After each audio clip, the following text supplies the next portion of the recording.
신약성경 사도행전 3장 1절에서 10절까지 말씀입니다. 제9시 기도 시간에 베드로와 요한이 성전에 올라갈새 나면서 못 걷게 된 이를 사람들이 메고 오니 이는 성전에 들어가는 사람들에게 구걸하기 위하여 날마다 미문이라는 성전문에 두는 자라.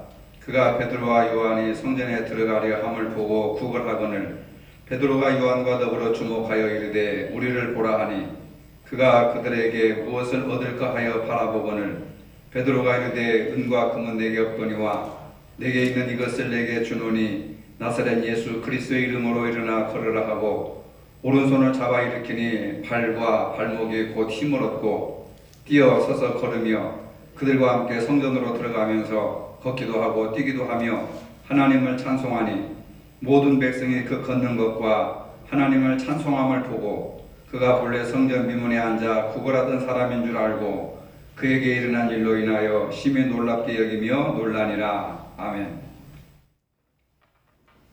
초대교회 교인들은 참 매력이 많은 사람들이었습니다. 사도행전 2장 47절에 보면은 모든 성도들이 하나님을 찬미하며 또 온 백성에게 칭송을 받으니 주께서 구원받는 사람을 날마다 더하게 하시니라. 이렇게 기록하고 있습니다. 초대교회 교인들의 삶의 모습이 모든 사람들의 보기에 너무 좋아 보였습니다. 그들이 살았던 새로운 삶의 방식이 그 시대의 사람들에게는 매력적으로 보였습니다. 또 다른 매력이 있습니다. 사도들을 통해서 일어나는 성령의 능력이었습니다. 사도들에 의해서 행해지던 성령의 치유와 역사는 사람들의 매력을 사기에 충분했습니다. 손을 얹어 병자를 위해서 기도할 때 많은 기적들이 일어났습니다.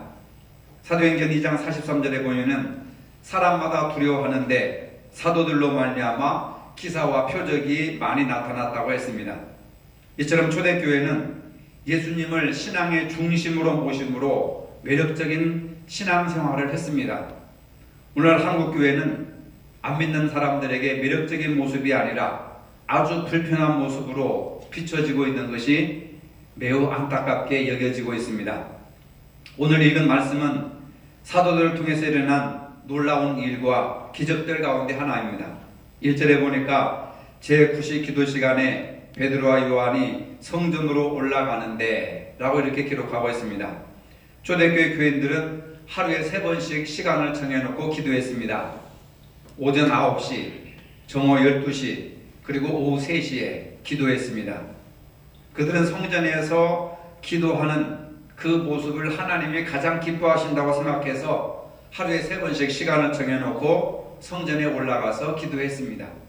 물론 골방에서 기도할 수 있고 들판에서도 기도할 수 있지만은 성전에 가서 기도해야 하나님이 기뻐하신다라고 초대교회 교인들은 생각을 했습니다. 그래서 베드로와 요한도 이 기도 시간에 맞춰서 기도하러 성전에 올라가고 있었습니다. 제9시는 오후 3시를 말합니다. 기도 시간에 맞춰서 기도하는 길로 가는데 도중에 거지를 만났습니다. 2절에 보면은 이 거지는 태어나면서부터 걷지 못한 사람이었습니다. 그래서 다른 사람이 그를 메고 와서 성전에 들어가는 사람들에게 구걸하기 위하여 날마다 미문이라는 성전 문 앞에 두는 거지였습니다.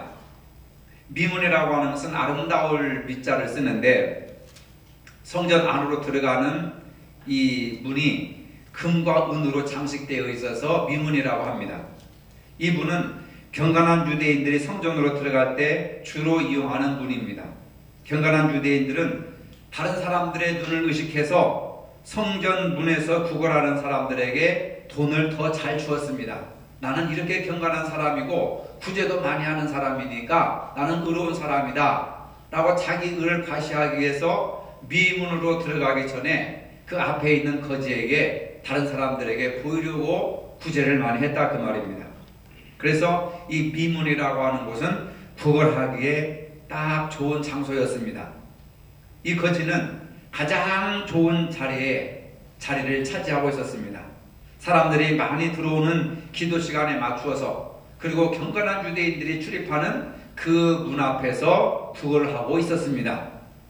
유대 사회에서 장애로 산다고 하는 것은 죄인이고 부정한 사람으로 낙인이 찍혔습니다. 지금도 장애인으로 산다고 하는 것이 얼마나 불편한지 모릅니다. 근데 지금으로부터 2000년 전에 장애인으로 산다고 하는 것은 부정한 사람 또는 죄인이라고 하는 낙인으로 살았습니다. 이들은 성전 예식에 참여할 수도 없습니다. 공동체의 일원으로 살 수도 없고 그 공동체 속에서 이탈해서 소외되고 외로운 삶을 살아가는 사람들이 바로 이 장애를 가진 사람들이었습니다. 이 거지가 구걸하는 목적은 일용할 양식을 얻기 위해서였습니다. 지금 이 거지에게 필요한 것은 한 푼의 돈입니다. 오늘 먹고 살 수 있는 돈이 필요한 것입니다. 오늘 우리에게도 현실적으로 가장 필요한 것이 있습니다. 의식주가 바로 그것입니다. 사람에게 근본적으로 입을 옷이 필요하고 거할 집이 필요하고 먹을 음식이 필요합니다. 이 세 가지를 얻기 위해서 돈이 필요합니다. 이제 돈은 생존의 수단이 되었습니다. 돈이 힘입니다. 돈이 매력입니다. 돈이 권력이고 돈이 진리가 되었습니다. 옛날이나 지금이나 변함없는 진리의 자리를 바로 돈이 차지하고 있습니다. 돈이 최고가 된 세상입니다. 성전 비문에 앉아서 구걸하는 거지처럼 많은 사람들은 돈을 구하고 있습니다. 우리가 살고 있는 이 시대는 돈이 없으면 살아갈 수가 없습니다. 사람 구실을 할 수가 없습니다. 부모도 부모 노릇을 할 수 있는 사람, 돈 있는 사람이 부모 노릇을 하고, 자식도 돈이 있어야 자식 노릇을 할 수 있고, 친구도 심지어는 사람도 돈이 있으면 가능하지만 돈이 없으면 아무것도 할 수 없는 시대에 살고 있습니다. 돈만 있으면 지위가 높아지고 인정받고 훌륭한 사람이 되고 또 여러 사람들과 좋은 관계를 맺을 수 있다고 생각합니다. 오늘 본문의 거지 역시 사람은 돈이 있어야 산다는 그러한 생각으로 살고 있었습니다. 그러나 한편으로는 베드로와 요한은 다르게 생각을 하고 있었습니다. 사람에게 필요한 것은 단지 돈이 아니라 돈보다도 더 중요한 것이 있다고 하는 것을 오늘 베드로와 요한은 우리에게 보여주고 있습니다. 사람과 사람 사이에서 세상은 돈이 최고다 라고 이렇게 생각합니다. 그러나 베드로와 요한은 사람과 사람 사이에서 돈보다도 더 소중한 것이 있다. 그것이 무엇이냐? 바로 나사렛 예수 그리스도의 이름이다 라고 하는 새로운 신앙의 방향을 제시해주고 있습니다. 그래서 사람이 사는데 돈보다 더 중요한 것이 있다고 하는데 베드로가 뭐라고 말합니까? 은과 금은 내게 없거니와 내게 있는 것으로 내게 주노니 곧 나사렛 예수 그리스도의 이름으로 걸으라. 베드로는 돈을 바라는 거지에게 예수님의 이름으로 일어나라고 합니다. 어찌 보면 황당한 말일 수 있습니다. 그들이 갑자기 오른손을 잡아 일으켰습니다. 평생 동안 한 번도 쓰지 못한 그런 말라붙은 근육이었는데 갑자기 그 근육에 힘줄이 생기고 피가 순환되고 근육이 생기면서 힘을 얻고 그 거지가 자리에서 일어나는 기적이 일어났습니다. 발과 발목에 힘이 돌아왔습니다. 아무의 도움 없이도 스스로 걷기도 하고 뛰기도 하였습니다. 인간의 과학과 이성으로 이해할 수 없는 신비한 기적이 일어났습니다. 8절의 말씀해 보니까 뛰어서서 걸으며 그들과 함께 성전으로 들어가면서 걷기도 하고 뛰기도 하며 하나님을 찬송했다고 했습니다. 만일 베드로와 요한이 거지가 요구하는 대로 한 푼의 어떤 은화와 금화를 던져주었다고 한다면 그날 일용할 양식을 먹을 수 있는 돈을 마련했을 것입니다. 기뻐했을 것입니다. 하지만 그 다음날 또 누군가가 그를 업어다가 성전 비문 앞에 거지로 또 앉혀놨을 것입니다. 죽을 때까지 거지로 동정을 구하면서 비참한 인생을 살았을 것입니다. 그러나 베드로와 요한은 예수 그리스도의 이름으로 고쳐주었습니다. 새로운 삶을 살게 해주었습니다. 예수 그리스도의 이름은 능력입니다. 예수 그리스도의 이름은 사랑입니다. 예수 그리스도의 이름은 생명입니다. 돈보다도 더 귀한 힘이고 능력임을 믿으시기를 바랍니다. 사랑이 능력입니다. 하나님은 사랑이시기 때문에 그렇습니다. 예수님은 많은 병자를 바라보실 때에 그들의 병을 바라보는 것이 아니라 그 병으로 고통받는 인간을 바라보신 겁니다. 긍휼히 여기시고 치유해 주셨습니다. 예수님은 모든 사람이 하나님의 형상으로 지음받은 모든 사람들이 평등하게, 공평하게, 행복하게, 아름답게 살기를 원하셨습니다. 근데 우리는 어떤 사람이 병들었다, 어떤 사람이 어려운 문제에 처했다면 그 사람 자체를 보는 것이 아니라 그가 얻은 병, 그가 걸린 병, 그가 처한 어떤 문제들을 바라보고 혐오하고 증오하고 판단하고 정죄하는 못된 버릇들을 가지고 있습니다. 정말로 기도하는 사람, 말씀으로 사는 사람, 믿음의 사람들은 병을 보는 것이 아니라, 문제를 보는 것이 아니라 사람을 볼 수 있는 안목이 열려져야 된다는 것을 믿으시기를 바랍니다. 병보다도 돈보다도 그가 처한 상황보다도 그 사람이 더 중요하고 그 사람이 더 가치 있어야 된다는 것입니다. 모든 사람들이 당시에 그 장애를 가진 사람을 죄인으로 부정한 사람으로 혐오를 하고 있었습니다. 저 사람들은 부정한 사람이고 성전에 들어올 수 없는 사람이고 우리 공동체 안에 들어올 수 없는 사람이야. 선을 그어버리는 거죠.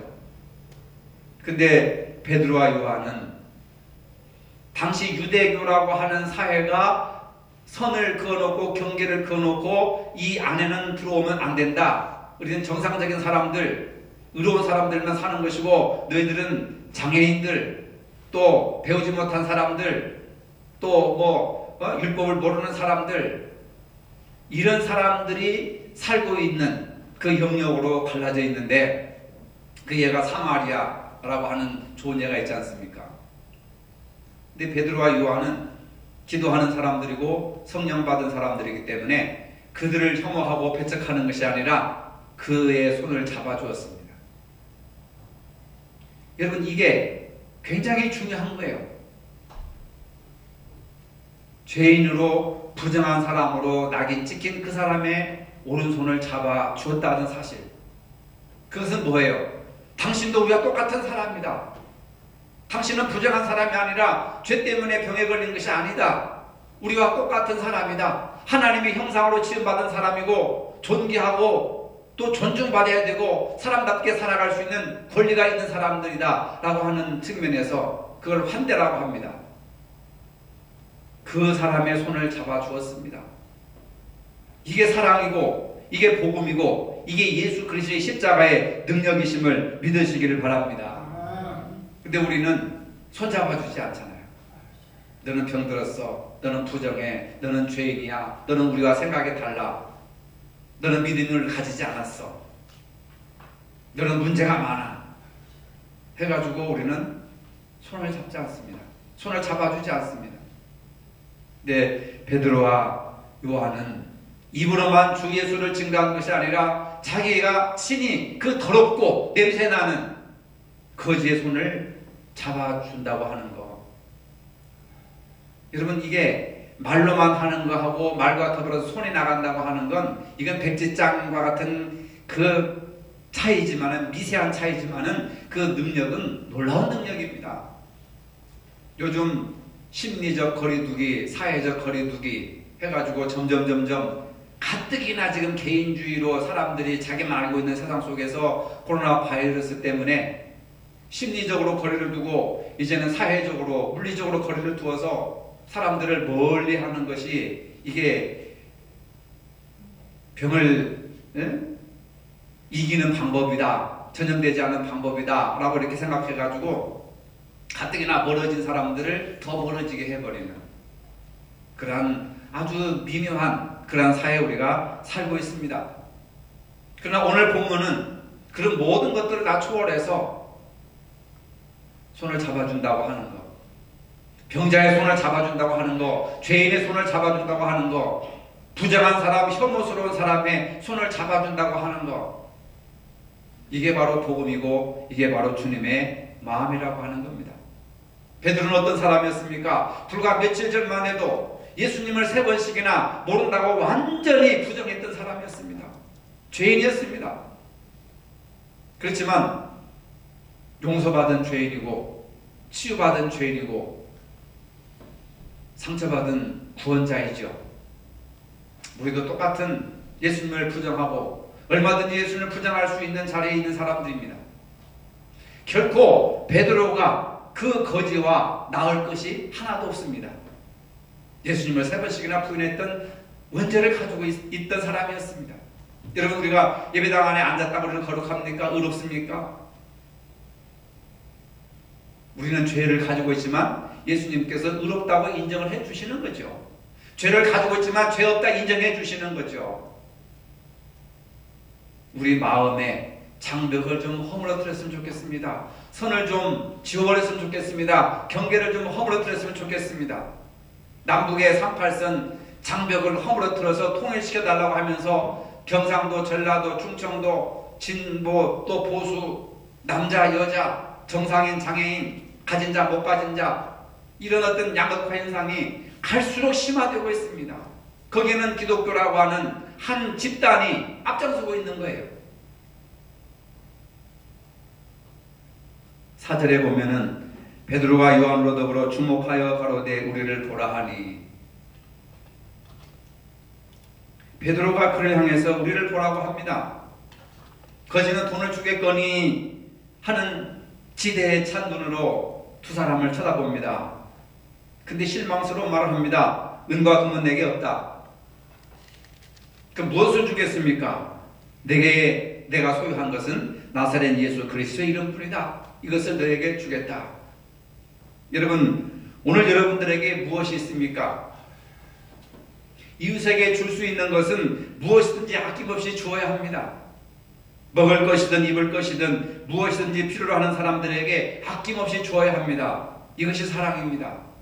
그런데 가장 중요한 것은 예수의 말씀을 주는 것, 예수의 사랑을 주는 것, 예수의 복음을 주는 것, 예수의 이름을 주는 것이 가장 중요한 선물인 줄로 믿으시기를 바랍니다.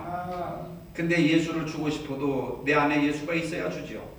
예수의 사랑을 주고 싶어도 예수의 사랑이 없으니까 주지를 못합니다. 예수의 말씀을 주고 싶어도 말씀이 없으니 줄 게 없어요. 그러니까 주지를 못하니까 너는 부정한 놈 하고 낙인을 찍어버리는 거예요. 왜? 그래야 안 줘도 편안하니까. 너는 문제 있는 사람, 너는 불의한 사람, 너는 내가 가까이 하면 나에게 손해를 끼치는 사람, 죄라고 하는 것을 뒤집어 씌워서 그를 쫓아버립니다. 그래야 내가 주지 않아도 나는 마음이 편한 거예요. 자, 여러분, 베드로와 요한은 인간에게 돈보다도 더 중요한 것이 있다고 말합니다. 사람과 사람 사이에 돈이 중요한 것이 아니라, 자본주의에서는 자본이 꽃인데 기독교는 자본주의가 아니잖아요. 그 인간과 인간 사이에 자본이 아니라 하나님이고 예수님이시고 그것을 줄 수 있어야 된단 말입니다. 베드로는 돈을 주지 않았습니다. 물론 그에게 돈도 없었습니다. 인간에게 중요한 것은 돈이 아니라 온전한 인간으로 살게 하는 방법입니다. 사람을 온전하게 하는 것은 바로 예수 그리스도의 이름이었습니다. 우리는 어떤 노예로 살아서는 안 됩니다. 돈과 명예와 질병과 세상의 어떤 온갖 이념의 노예로 살아서는 안 됩니다. 인간답게 살아야 합니다. 하나님이 인간을 어떤 모습으로 창조하셨습니까? 하나님의 형상으로 창조하셨습니다. 노예로 살라고 우리를 만드시지 않았습니다. 근데 많은 사람들이 물질의 노예로 살고 있습니다. 어떤 정치적인 이념의 노예로 살아가고 있습니다. 예수 그리스도의 이름은 우리를 구원하시는 능력이 있습니다. 예수님은 줄인 자들을 먹이시며 병든 자들을 고치시며 사탄에게 매인 영혼을 풀어서 자유케 하여 주셨습니다. 예수 그리스도의 이름의 권세와 능력으로 우리는 자유함을 얻었습니다. 죄에서 자유함을 얻고 죽음에서 자유함을 얻고 율법에서 자유함을 얻고 두려움에서 자유함을 얻고, 근데 아직도 우리는 여전히 그것에 얽매인 채 고통하며 신음하며 살아가고 있습니다. 요한복음 14장 13절 14절에 너희가 내 이름으로 무엇을 구하든지 내가 시행하리니 이는 아버지로 하여금 아들로 인하여 영광을 얻으시게 하려 함이라. 내 이름으로 무엇이든지 내게 구하면 내가 시행하리라. 베드로와 요한은 지금 기도하러 올라가는 거예요. 무엇을 위해서 기도하겠습니까? 그건 베드로와 요한만이 하는 거죠. 오늘 우리가 열심히 기도합니다. 주일학생들에게 기도에 대해서 얘기하니까 잠잘 때 기도하고 또 문제가 발생했을 때 화가 났을 때 기도하고 뭐 그런 아이가 있더란 말이에요. 여러분들은 언제 기도하십니까? 문제가 있을 때 기도하고 어려움이 있을 때 기도하고 혼란할 때 기도하고 온통 우리가 기도해야 될, 기도하지 않으면 도저히 한순간도 살아갈 수 없는 답답한 현실 속에 살아가고 있지 않습니까? 그래도 기도해야 뭔가 힘을 얻고 기도해야 뭔가 답답함이 풀어지고 기도해야 그래도 좀 이렇게 활기가 돌아오는 거 아니겠습니까? 기도하는 것이 하나님의 뜻인 줄로 믿으시길 바랍니다. 구하고 찾고 두드리는 것은 우리의 할 일이고 주시는 분은 하나님이 하신 일임을 믿으시길 바랍니다. 분명한 것은 기도하면 반드시 주신다는 사실입니다. 근데 우리가 뭘 구하겠습니까? 빵을 구하겠습니까? 어떤 권력을 구하겠습니까? 명예를 구하겠습니까? 주여, 다른 사람에게 손을 내밀어 그 사람의 손을 잡아줄 수 있는 용기와 믿음과 사랑의 힘을 나에게 허락하여 주시옵소서.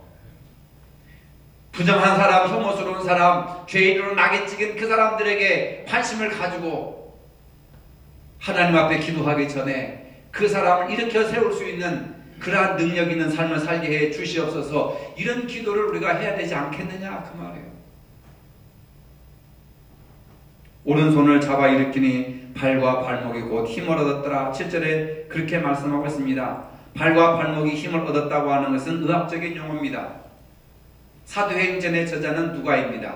누가는 누가복음을 쓴 사람이고 그의 직업은 의사였습니다. 많은 학식을 가지고 있고 논리적으로 글을 쓰는 사람입니다. 의사로서의 이 기적적인 장면을 의학적인 용어로 기록하고 있습니다. 뛰었다고 하는 것, 뛰기도 하고 걷기도 했다고 하는 것은 어긋난 관절이, 그리고 말라비틀어진 그 관절이 서로 이렇게 뼈와 관절과 신경이 서로 맞아가서 마치 에스겔 골짜기에 마른 뼈들이 모여서 하나님의 군대로 변화된 것처럼 의학적으로 그것이 가능했다라고 하는 표현을 하고 있는 겁니다. 얼마나 사실적인 기록인지 모릅니다. 40년 동안 지긋지긋하게 그를 괴롭혔던 병마가, 장애가 베드로가 그의 손을 잡아주는 순간 살아나게 되더라 그 말입니다. 이것이 기적이에요. 여러분, 주님께서 오늘 이 시간 내 손을 잡아주시면 우리의 발과 발목이 힘을 얻습니다.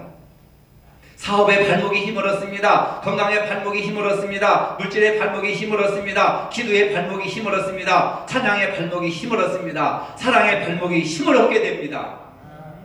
우리 주님께서 붙들어 주셔야 이 모든 것이 가능합니다. 주님이 뭘 맡긴다고 하면 나는 못해, 할 수 없어, 뭐 나중에 할게요. 발목에 힘을 잃어가지고 그냥 주저앉아 있는 거예요. 40년 동안 그런 생활을 하면서 좀 달라 주여 주시옵소서 그런 생활을 지금까지 우리가 해왔다고 한다면 이제 누군가의 손을 잡아줌으로써 또 누군가의 손을 잡음으로써 주님의 이름으로 발과 발목에 힘을 얻어야 되지 않느냐 이 말이에요. 봉사하고 기도하고 서로 섬기고 사랑하고 말씀을 전하고 하는 그런 일에 우리가 좀 힘을 얻어야 되지 않습니까? 여전히 발목에 힘이 없어가지고 나는 못합니다. 안 합니다. 할 수 없습니다. 다른 사람이 했으면 좋겠습니다.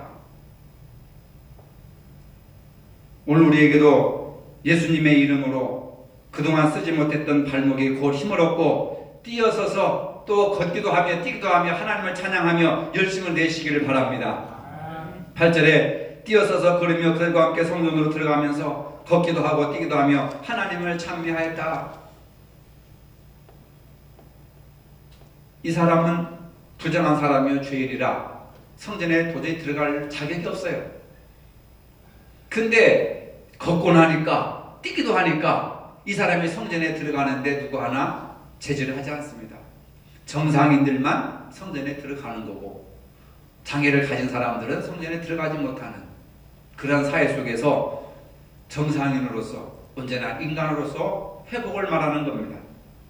성전 비문의 옆에 앉아있던 거지가 발과 발목에 힘을 얻고 벌떡 일어나 서서 걷기도 하고 뛰기도 하고 하나님을 찬송합니다. 평생 성전에 들어갈 수 없는 사람이었지만 기적적인 역사로 성전에 들어가서 하나님을 찬양했습니다. 이것이 기독교의 역사입니다. 기독교는 슬픔에서 기쁨으로 나아갑니다. 어둠에서 밝은 빛으로 나아갑니다. 죽음에서 부활로 나아갑니다. 실패와 절망에서 승리와 희망으로 나아갑니다. 이것이 기독교임을 믿으시기를 바랍니다. 예수 그리스도의 이름으로 즉시 새 힘을 얻었습니다. 10절입니다. 그 본래 성전 비문에 앉아 구걸하던 사람인 줄 알고 그의 당한 일을 인하여 심히 기이 여기며 놀라니라. 그 사람이 어떤 사람인 줄 알고 지금은 어떤 형태로 바뀌었는지를 알고 많은 사람들이 깜짝 놀랐다는 거예요. 이 놀라움, 이 기적, 절대 불가능을 가능하게 만들었습니다. 기독교 신앙은 불가능을 가능케 하는 힘이라는 것을 믿으시길 바랍니다. 우리가 원수를 사랑한다는 것은 불가능합니다. 이론적으로 가능하지만 실제로 불가능한 거예요. 오른편뺨을 치는 자에게 왼편까지 돌려대라고 하는 것은 불가능합니다. 그러나 내게 능력 주시는 자 안에서 내가 모든 것을 할 수 있느니라. 주님 안에서는 가능합니다. 이것이 능력이고 기독교의 매력이라고 할 수 있습니다. 평생 앉아서 살던 거지가 이렇게 일어서서 걷기도 하고 뛰기도 하는 불가능성이 가능성으로 바뀌는 것이 주님의 능력임을 믿으시기를 바랍니다. 절망에 처한 사람이 주님을 높이고 찬양하는 사람으로 변화되었습니다. 그러기에 예수 그리스도의 이름, 건강보다 강하고 물질보다 강하고 명예보다도 강하고 생명보다도 강하고 소중한 그 이름이 바로 예수 그리스도의 이름이라고 하는 겁니다. 모든 상황을 이기는 근본적인 힘이 어디서 나올까요? 예수 그리스도의 이름에서 나오는 줄로 믿으시기를 바랍니다. 오늘 본문의 거지처럼 버려진 인생, 저주받고 비참한 인생, 아무런 소망이 없는 인생이 예수님의 이름으로 새 사람이 되었습니다.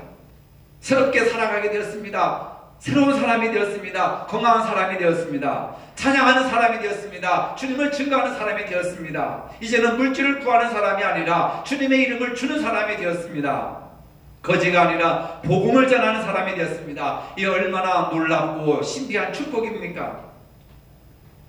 이 세상의 것을 다 가지려고 애쓰지 마십시오. 많은 것을 가졌으나 필요한 것을 가지지 못해서 불행하게 사는 사람들이 많이 있습니다. 한 가지만이라도 좋습니다. 그 하나가 예수 그리스도이심을 기억하시기를 바랍니다. 우리 삶 속에 예수 그리스도의 이름을 소유하시기를 바랍니다. 예수님의 이름이 능력입니다. 그 능력을 소유하신 분들은 가는 곳마다 상처받은 심령을 치유하는 기적이 일어나시기를 바랍니다. 여러분이 가는 곳마다 화해가 일어나기를 바랍니다. 여러분이 가는 곳마다 용서가 있고 섬김 있고 찬양이 있으시기를 바랍니다. 연약하고 상처받은 사람들의 오른손을 잡아 일으켜서 함께 기뻐하고 찬양하는 삶을 사시기를 바랍니다. 예수 그리스도가 이 사람을 온전케 하였습니다. 예수님의 이름이 한 사람의 인생을 파멸해서 생명으로 바꿔주셨습니다. 예수님의 이름은 구원하는 힘이 있습니다. 우리 주님께서 치료 못하실 사람은 아무도 없습니다. 예수님의 이름이 능력입니다. 예수님은 그 사람의 병보다 그 사람 그 자체에 관심이 있었습니다. 여러분, 이제는 우리가 사람에게 관심을 가져야 됩니다.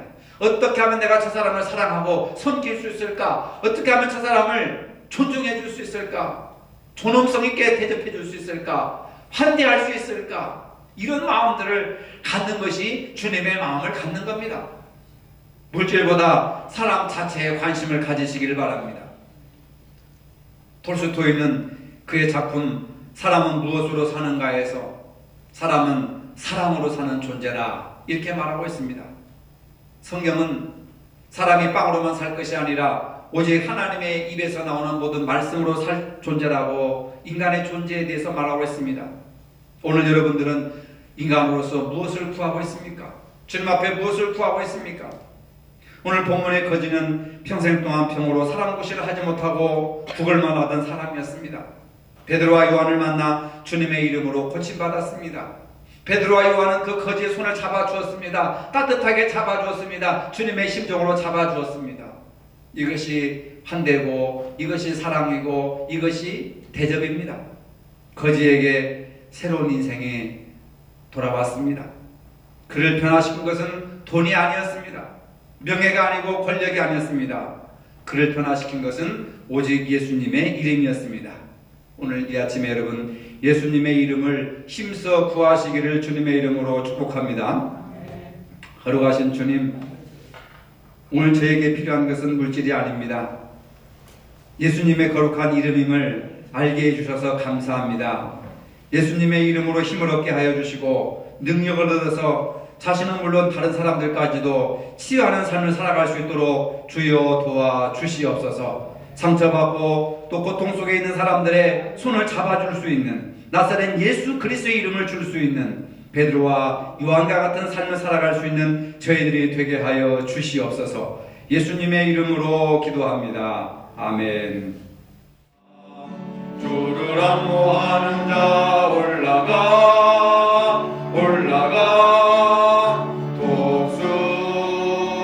독수리같이 은혜 안에 뛰놀며 주의 영광 보리라. 올라가 독수리같이 주 안모하는 자